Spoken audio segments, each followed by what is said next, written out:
is there a way for music practice to be both enjoyable and effective? Because one of the gold standards for rapid progress, deliberate practice, would suggest that learning has to be a struggle and to feel like hard work. But at the same time, you've got research into how the flow state is associated with massively accelerated learning. And this is something that is usually described as feeling effortless. So what's going on here?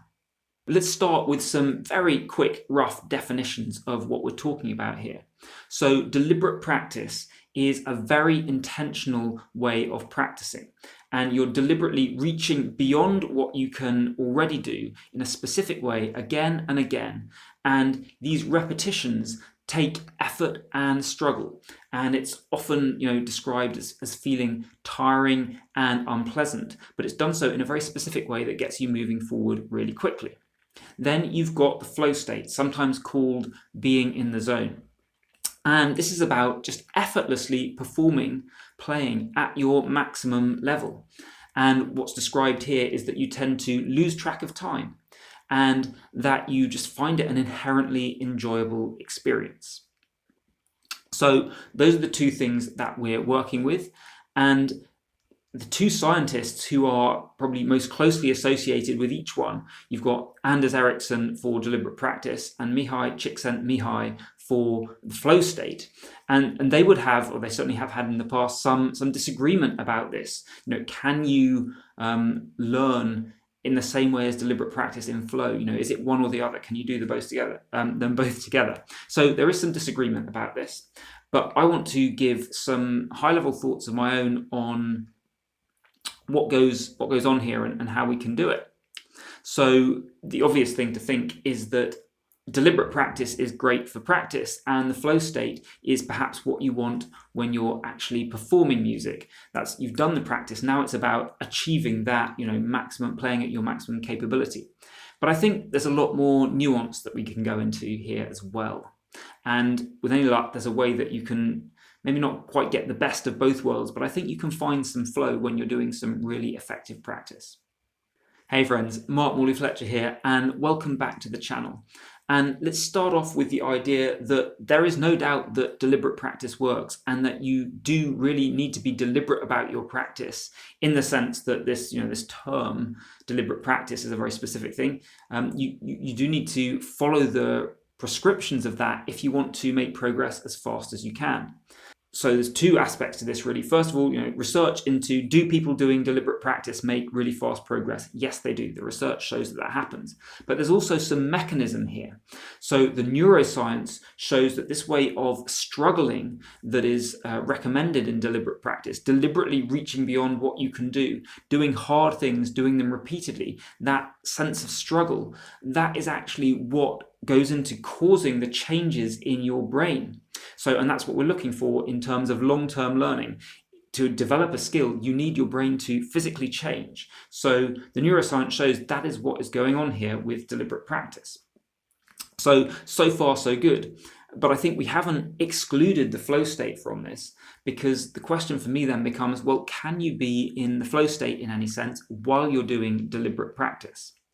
And I think there are two ways that you can do this so that the flow state still fits with you. And the first one is to see the right level of struggle as an enjoyable challenge.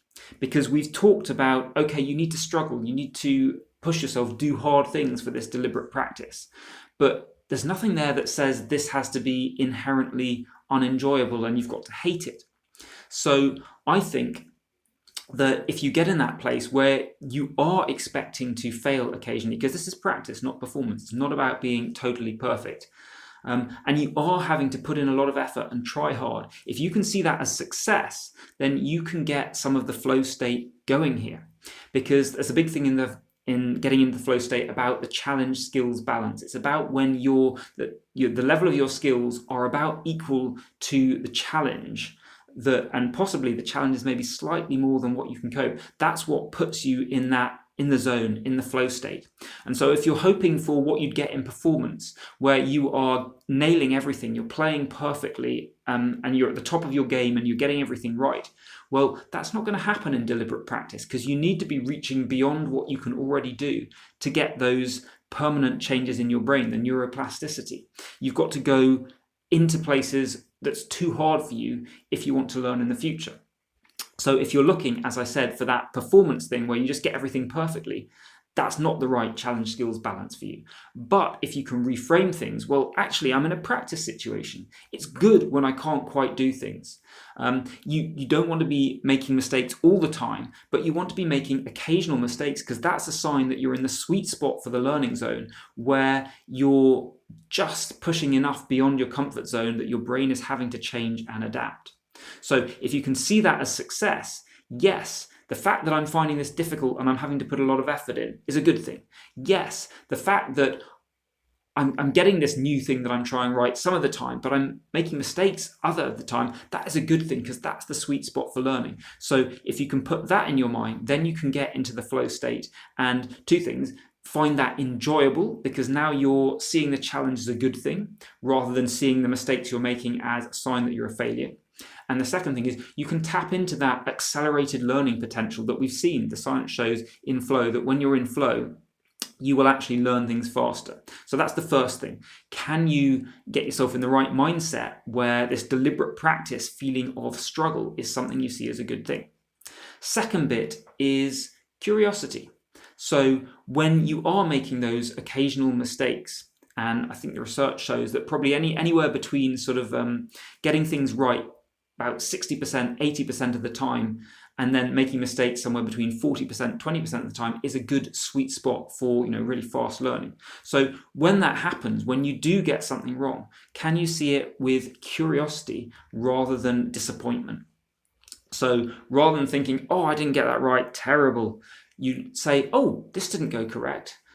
Be curious about it. And a great way to do that is to say to yourself, how interesting, what's going on here? So that's literally the words that I will sometimes say out loud if I'm on my own, or just repeat in my head, how interesting. And that curiosity is something that can help get you into the flow state as well.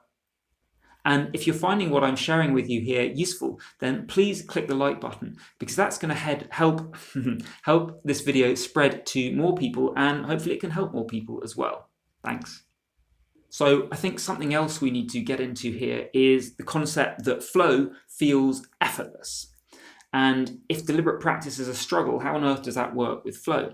And I want to draw a distinction between the feeling of effortlessness and it being absolutely effortless.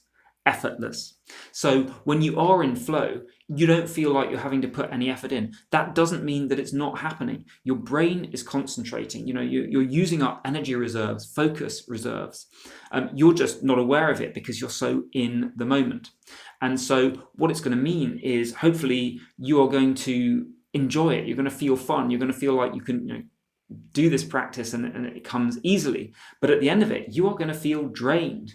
You will definitely have been putting in a lot of effort.